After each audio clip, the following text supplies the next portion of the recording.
ये बिना किसी वार्निंग के हुआ। एक पल में दुनिया बिजली की रोशनी से जगमगा रही थी। अगले ही पल सब कुछ शांत हो गया। लंदन, न्यूयॉर्क और टोक्यो जैसे शहरों की ऊंची ऊंची बिल्डिंग्स रात के अंधेरे में बस काली परछाई बन गई। हाईवेज पर गाड़ियां बंद हो गईं। उनकी इलेक्ट्रॉनिक्स किसी काम के नहीं रहे। फोन, रेडियो और टीवी सब बंद हो गए। ना कोई खबर, ना कोई कनेक्शन। ये सिर्फ ब्लैकआउट नहीं था, ये एक ग्लोबल शटडाउन था। पहले तो लोग थोड़े कंफ्यूज्ड और हल्के से अनॉयड हुए। उन्हें लगा सब जल्दी ठीक हो जाएगा। उन्होंने अपने फोन चेक किए, कुछ नहीं। रेडियो चलाए, खामोशी। पड़ोसी जो अब तक अजनबी थे, मोमबत्तियों और बुझते फोन टॉर्च की रोशनी में बाहर जमा हो गए। डर की जगह क्यूरियोसिटी ने ले ली। कुछ देर के लिए अंधेरे ने सबको एक कर दिया, लेकिन जैसे जैसे घंटे बीतते गए, बेचैनी बढ़ती गई। खामोशी भारी होती गई। अंधेरा अनजाना सा लगने लगा। शहरों में खामोशी का मतलब नाकामयाबी था। मॉडर्न लाइफ की मशीन रुक गई थी। पानी, खाना, यहां तक कि सेफ्टी सब बिजली पर निर्भर था, जो अब नहीं थी। ये बात फैल गई। सिर्फ बत्तियां ही नहीं गई थी, सब कुछ चला गया था। Plane, train, hospital. पल भर में हम एक सदी पीछे चले गए थे, अकेले और कमजोर। सभ्यता की पतली परत जो तारों से बंधी थी, गायब हो गई थी। जो बचा था वो थी हमारी इंस्टिंक्ट्स, हमारी अक्लमंदी और हमारे सबसे करीब के लोग। अल्टीमेट सर्वाइवल चैलेंज शुरू हो गया था, ठीक घर पर। पहले 2 दिन ऐसे लगे जैसे मॉडर्न लाइफ से एक अजीब छुट्टी मिल गई हो। इंटरनेट और काम के बिना परिवारों को कुछ ऐसा मिला जो रेयर था, समय। बच्चे बाहर खेलते, पेरेंट्स बातें करते, पड़ोसी एक दूसरे से कहानियां शेयर करते। ये एक जबरदस्ती का डिजिटल डिटॉक्स था, और कुछ देर के लिए यह एक आशीर्वाद जैसा लगा। लोग एक दूसरे की मदद करते, खाना बनाते, सिखाते, शेयर करते। कैंडल लाइट ने स्क्रीन्स की जगह ले ली, कहानियों ने स्ट्रीमिंग की जगह ले ली। कुछ पल के लिए जिंदगी ज्यादा सिंपल और कनेक्टेड लगने लगी, लेकिन चुनौतियां जल्दी आने लगी। खाना खराब होने लगा, खाना बनाना मुश्किल हो गया, गर्म पानी गायब हो गया। लोगों ने बाथटब भरे, पेंट्री चेक की और सर्वाइवल के बारे में सोचने लगे। रातों में सबसे बड़ा बदलाव आया। शहर के आसमान तारों से भर गए, जो खूबसूरत थे पर अजीब भी। अंधेरा सिर्फ एक कमी नहीं, बल्कि एक प्रेजेंस बन गया। जैसे ही दूसरी रात हुई, एक सवाल मन में आया, यह कब तक चलेगा? यह एडवेंचर कुछ और में बदल रहा था। तीसरे दिन तक नई बातों की जगह चिंता बढ़ गई। पूरा फाइनेंशियल सिस्टम ठप हो गया था।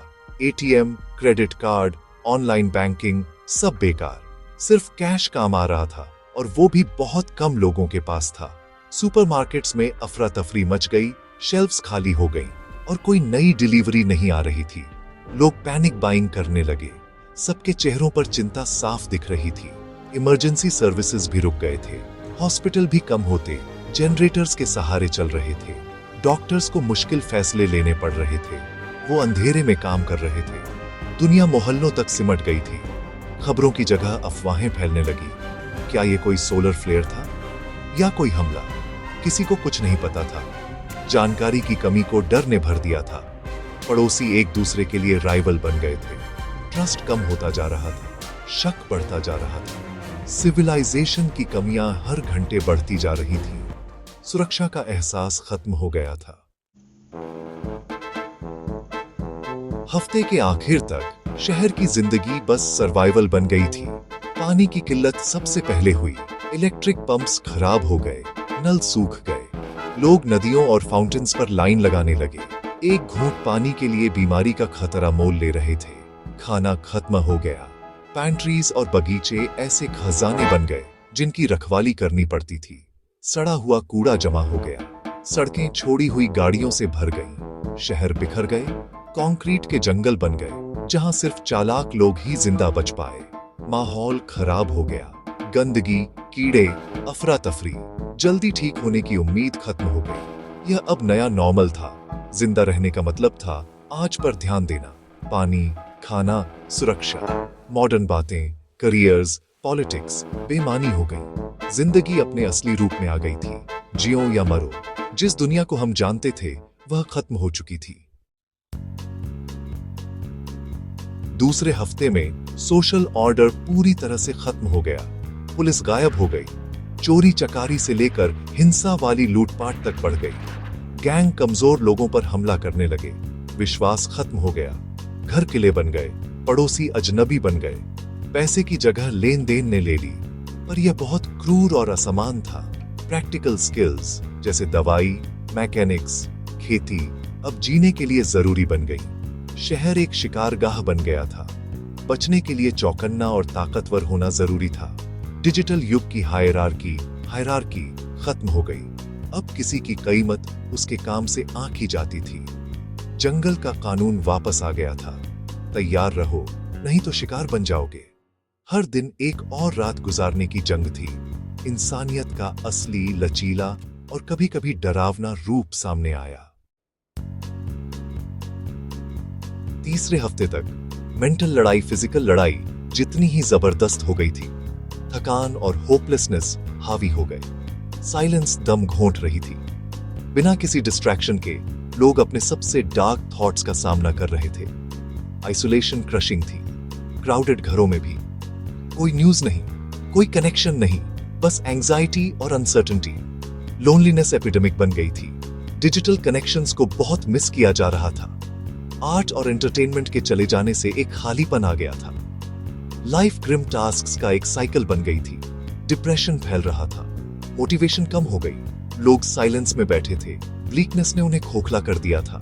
शांति हर डर को और बढ़ा रही थी। माइंड स्टिमुलेशन के बिना अंदर की ओर मुड़ गया था।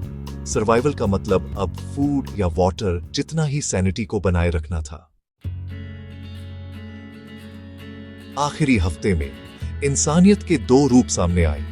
कुछ लोगों ने तो हार मान ली, भूख, बीमारी या फिर निराशा से हार गए। उनकी कहानियां चुपचाप खत्म हो गईं, जो हमारी कमजोरी का सबूत थी। पर कुछ लोगों ने हालात के हिसाब से खुद को ढाल लिया और मजबूत कोऑपरेटिव कम्युनिटीज बना ली। स्किल्स और रिसोर्सेज एक साथ इस्तेमाल किए गए।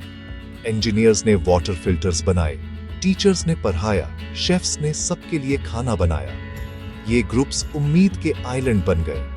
सोसाइटी को फिर से बनाने लगे। उन्होंने रूल्स बनाए, पेट्रोल्स ऑर्गेनाइज की, कमजोर लोगों का ध्यान रखा। डर की जगह एक शेयर्ड पर्पस ने ले ली। कहानियां और नॉलेज आगे बढ़ाई गई। जुड़ने और मदद करने की इंस्टिंक्ट प्योर सेल्फ प्रिजर्वेशन पर भारी पड़ी। सही माइंडसेट ही सर्वाइवल की की बन गए। जिन लोगों ने सिर्फ नुकसान नहीं बल्कि मौका देखा, उन्हें आगे बढ़ने का रास्ता मिल गया।